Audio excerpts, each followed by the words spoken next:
बिस्मिल्लाहिर्रहमानिर्रहीम।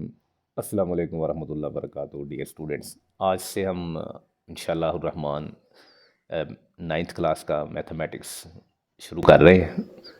Exercise number है 1.1। Question हम देख लेते हैं। ये लिखा हुआ है जी, identify each of the following as irrational और इरेशनल नंबर्स। आइडेंटिफाई का मतलब है ये आप जितने भी 10 पार्ट्स हैं इनमें से आप पहचान करें, ये जो नीचे दिए हुए गए हैं कि जो नंबर्स हैं दे आर रैशनल और इरेशनल नंबर। तो इस चीज़ को समझने से पहले हमें पता होना चाहिए कि रैशनल नंबर्स कौन से हैं और इरेशनल नंबर्स कौन से हैं। तो चूँकि क्लास आपकी नाइन्थ है तो इसमें इतनी ज़्यादा डिटेल नहीं बताई गई, तो इसलिए मैं भी आपको इतनी ज़्यादा डिटेल नहीं बताऊंगा। सिर्फ वही जो काम की चीज़ है वो हम देखा करेंगे। देखिए, रैशनल नंबर ऐसा नंबर जो आप फ्रैक्शन में लिख सकें। फ्रैक्शन का मतलब है उसको आप ए और बी की फॉर्म में लिख सकें। फ़र्ज़ करें मैं एक नंबर लिखता हूँ 1/2। तो क्या ये नंबर रैशनल है या इरेशनल नंबर? दो ही नंबर होंगे इस क्वेश्चन में। पहले में या वो रैशनल नंबर होगा या इरेशनल नंबर होगा। अब मैं इसके बाद ये वाला नंबर लिख देता हूँ 1/3, फिर मैं 1/4 लिख देता हूँ। तो क्या ये सारे नंबर रैशनल होंगे? ये एक क्वेश्चन है। या ये नंबर इरेशनल होंगे? अब आपने पहली बात ये ज़हन में रखनी है कि कोई भी नंबर जिसको आप P/Q या A/B की फॉर्म में लिखते हैं, ये A/B। ए का मतलब है ये जो ऊपर लिखी है ना, न्यूमरेटर है, और बी डिनोमिनेटर है। यानी कि ऊपर वाली चीज़ है, this is numerator and down जो है वो डिनोमिनेटर है। फ्रैक्शन की शक्ल में लिखें तो वो नंबर ही है। इसके ऊपर और भी कंडीशंस हैं कि ये वाला जो नंबर है डिनोमिनेटर वाला, नीचे वाला ज़ीरो नहीं होना चाहिए, और ये दोनों नंबर जो हैं वो रियल होने चाहिए। इसकी बात हम बाद में करेंगे, लेकिन फ़िलहाल आप ज़रा इस पर गौर करें कि ये पहली शक्ल देखें, ये बन गया ना। अच्छा, जब 1 को आप 2 पे डिवाइड करते हैं, डिवाइड करके देख लेते हैं। 1 को 2 पे डिवाइड किया तो ये तो अब 1 पे कैसे जाएगा? तो फिर हमें क्या करना पड़ेगा? हमें एक पॉइंट लेके ज़ीरो डालना पड़ेगा। तो 2 5 0, 2 5 10, सॉरी। तो इसका मतलब 1/2 का ज़ीरो लिख दें तब भी ठीक है, ना लिखें तब भी ठीक है, पॉइंट से पहले। तो 1/2 आ गया 0.5। ये ख़त्म हो गया ना, इसका आंसर ख़त्म हो गया, रिमाइंडर ज़ीरो हो गया। ये नंबर रैशनल है। इसी तरह जब आप देखेंगे कैलकुलेटर पे तो 1/3 का मतलब होगा 0.333333। तो ये चलता जा रहा है। तो हम इसको ना ऐसा लिख लेते हैं, 0.3 के ऊपर बार। बार का मतलब है ये नंबर चलता जा रहा है, बार बार लिखने की ज़रूरत नहीं। अगर आप 1 को 4 पे डिवाइड करेंगे तो उसका आंसर आ जाएगा 0.25। अच्छा, अब एक बात नोट करें, इसको इरेशनल नंबर्स को हम बाद में डिस्कस करते हैं, पहले मैं रैशनल नंबर्स की बात करूँ। हर वो नंबर जिसको आप ए और बी की शक्ल में लिखें। देखिए, ये मैंने नंबर लिख दिया, मैंने ये नंबर लिख दिया, मैंने ये नंबर लिख दिया, कुछ भी नंबर लिखते हैं, कंडीशन ये होना चाहिए कि ए और बी की फॉर्म में होना चाहिए। देखिए, 2 भी लिखते थे ना, इसको भी हम अपनी तरफ से एक 1 लिखा दें तो ये भी नंबर बन जाएगा। तो जब आप इनको डिवाइड करते हैं, अगर ये नंबर का रिमाइंडर ज़ीरो हो जाए, ख़त्म हो जाए, जैसे ये ख़त्म हो गया ना 1/2.5, तो ये इस नंबर को हम कहेंगे ये रैशनल नंबर है। 7/2 है, इसका आंसर है 3.5, ये भी नंबर रैशनल हो गया, वगैरह वगैरह। ये 2/1 का मतलब भी 2 ही है। 2 को 1 पे डिवाइड करेंगे तो वो 2 ही है, ये भी नंबर रैशनल है। हर वो नंबर जो इस फॉर्म में लिखा जाए वो रैशनल। अच्छा, दूसरी बात ये अहम होती है इसमें, जैसे मैंने अभी आपको बताया ना, वो नंबर फ़र्ज़ करें लिखा हुआ है इस तरह, इसकी फॉर्म में 2.333333, ये चलता जा रहा है, तो हम इसको लिख सकते हैं 2.3। अगर ऐसा हो तो ये नंबर भी रैशनल है।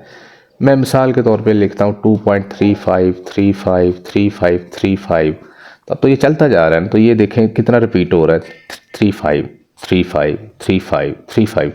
तो मैं बस इसको यूं ही लिख दूंगा 2.35 बार, ये भी नंबर रैशनल होगा, ये रिपीट हो रहे हैं। अच्छा, एक और इसमें कंडीशन है कि अगर कोई नंबर स्क्वायर रूट के अंदर है, अंडर रूट के अंदर है, जैसे देखिए 36 है ना, आप इसका स्क्वायर लेंगे ना, ये किसका स्क्वायर है? 6 का, तो ये नंबर भी रैशनल कहलाएगा। और ले लें मिसाल के तौर पे हम 100 का लेते हैं, 100 का हो गया 10, तो these all are the number are rationals, ये भी नंबर रैशनल्स कहलाएंगे। आई होप आपको मेरी बात समझ आ गई होगी रैशनल नंबर की। तो मिलते हैं थोड़ी देर बाद, थैंक यू। अच्छा, लास्ट लेक्चर में हमने बात की थी रैशनल नंबर की, अब हम बात कर लेते हैं इरेशनल नंबर। हर वो नंबर जो रैशनल है वो इरेशनल नहीं हो सकता। क्या मतलब? ये देखिए, अब हमने बात की थी कि 1/2 जो था लास्ट टाइम, इसको हमने सॉल्व किया कैलकुलेटर के ऊपर, तो आंसर आ गया 0.5। ये नंबर क्या था? रैशनल। अगर ये नंबर रैशनल है ना, तो फिर ये नंबर इरेशनल नहीं हो सकता। आपने ये बात समझनी है कि जो नंबर रैशनल होगा वो इरेशनल नहीं होगा, जो इरेशनल होगा वो रैशनल नहीं होगा। एक और एग्जांपल ले लेते हैं, जैसे मैंने एक और बताई थी आपको लास्ट टाइम, जैसे चले ये देख लें, 0.42 लिख लेते हैं, पर यूँ लिख लेते हैं, या ये चलता जाता है। ये नंबर क्या था? ये भी रैशनल था, क्योंकि रिपीट हो रहा है ना, हमने लास्ट लेक्चर में सीखा है। तो फिर ये नंबर क्या होगा? आप मुझे बताएं क्या होगा? क्या ये रैशनल होगा? हाँ जी, रैशनल होगा ना, तो फिर ये इरेशनल नहीं होगा। एक हमने इस तरह की एग्जांपल पढ़ी थी, एक हमने इस तरह की एग्जांपल पढ़ी थी। तो एक मैंने आपको बताया था कि ऐसा स्क्वायर रूट के अंदर नंबर जिसका परफेक्ट स्क्वायर हो, जैसे हम देख लेते हैं, चलें 36 और 100 की एग्जांपल हमने दी थी। तो अब हम कर लेते हैं, फ़र्ज़ करें 64 है, तो ये देखें 8 का टेबल पढ़ेंगे ना, 8 8 ज़ा 64, तो ये 8 है, तो फिर ये नंबर भी हमारा रैशनल हो गया। अगर ये नंबर रैशनल है तो ये फिर नंबर इरेशनल नहीं हो सकता। अच्छा, ये तो एग्जांपल हो गई। अब आप देखें ज़रा इसका कन्वर्स क्या है। मैं एक यहाँ से लिखता हूँ एक नंबर, इन पर्टिकुलर इरेशनल नंबर्स की।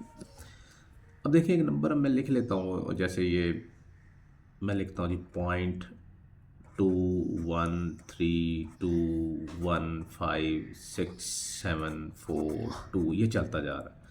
अब देखें क्या कोई रिपीट हो रहा है? जैसे यहाँ पे था 424242, ये नंबर रिपीट नहीं हो रहे, तो इसका मतलब है ये नंबर फिर रैशनल नहीं है। अगर ये रैशनल नहीं है तो फिर ये नंबर हो गया इरेशनल। पहली बात तो ये याद रखें।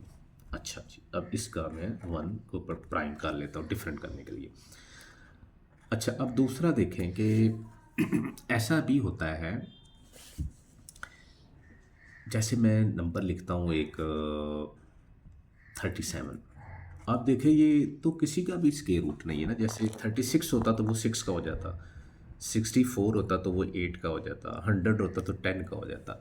इसका मतलब ऐसा नंबर जो किसी का भी स्क्वायर नहीं है वो नंबर रैशनल नहीं हो सकता। ये हमने बात की। अगर वो रैशनल नहीं है तो फिर वो नंबर इरेशनल है। ये बात कंफर्म हो गई हमारी। अब आइए मैं इस दोनों लेक्चर्स की आपको समरी बता दूँ ताकि हमें बहुत ही अच्छी तरह बात की समझ आ जाए, फिर हम एक्सरसाइज पे चलते हैं। मैं यहाँ पे कुछ नंबर लिखता हूँ रैशनल, दोबारा आपको समझाने के लिए, और कुछ नंबर हम यहाँ पे इरेशनल नंबर लिखते हैं। अब आप मुझे बताएं कि ये नंबर जो है 1/2 वो रैशनल है? हाँ बिल्कुल रैशनल है जी, क्योंकि ये P/Q की फॉर्म में लिखा गया है। इसको जब हम सॉल्व करते हैं तो 0.5 आ जाता है। 1/10 को भी कैलकुलेटर पे आप सॉल्व कर लें तो वो 0.1 आ जाएगा। This is fine. मैं एक नंबर लिखता हूँ से 2 पॉइंट, चले 37373737, तो ये भी नंबर रैशनल है क्योंकि एक पैटर्न के साथ ये रिपीट हो रहा है। मैं एक नंबर लिख लेता हूँ, चलें जी लिखते हैं 4 का स्क्वायर 16 है, चलें 16 कर लें, ये भी इसका भी आंसर 4 ही है, तो ये भी नंबर रैशनल हो गया। अच्छा, अब इरेशनल नंबर को देख लेते हैं, वो कैसे हमने पढ़े थे। जैसे कोई नंबर रिपीट हो रहा है, मैंने आपको बताया, जैसे देखिए 0.123 4 1 एट रैंडम, कभी किधर जा रहा है, कभी किधर जा रहा है, कभी किस तरफ जा रहा है, तो ऐसे जा रहा है। तो देखें कोई पैटर्न नहीं है, ये 1 2 3 4 कोई नो पैटर्न। अगर कोई पैटर्न नहीं है, एक जैसा रिपीट नहीं हो रहा, तो वो भी नंबर इरेशनल हो गया। अच्छा, दूसरी ये बात देखिए, मैं ना एक नंबर फिर लिखता हूँ, से मैं कहता हूँ ये 13 है।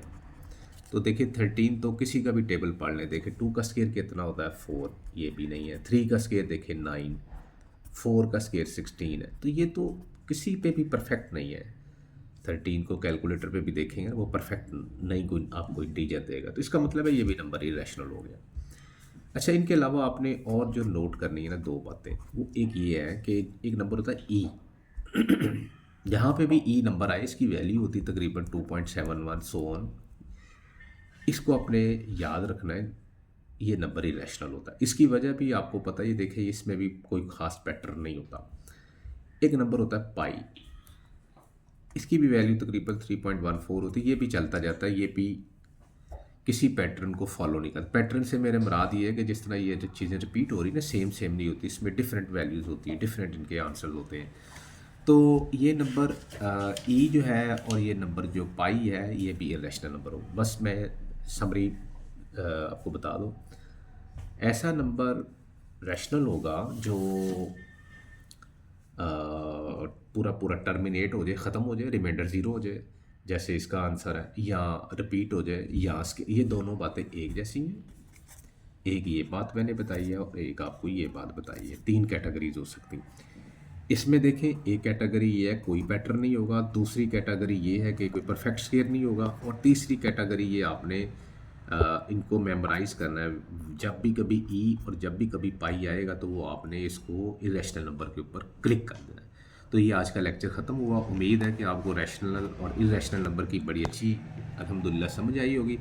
आप इस हमारे चैनल को ज़रूर सब्सक्राइब करें और बेल आइकन को भी प्रेस करें, और आपको बड़े ही आसान तरीके इसके साथ एक एक क्वेश्चन, एक एक पार्ट जो है वो इंशाल्लाह ताला अल्लाह ताला के फजल करम से करवाया जाएगा। आपके लिए, आपकी कामयाबी के लिए इंशाल्लाह ताला दुआ भी की जाएगी, और बहुत ही अच्छा आप इंशाल्लाह ताला स्कोर करेंगे। Thank you very much. अल्लाह ताला आप सबको कामयाब करे, और अगली फिर एक्सरसाइज का हम क्वेश्चन करेंगे अगले लेक्चर में। थैंक यू एंड अल्लाह हाफिज़।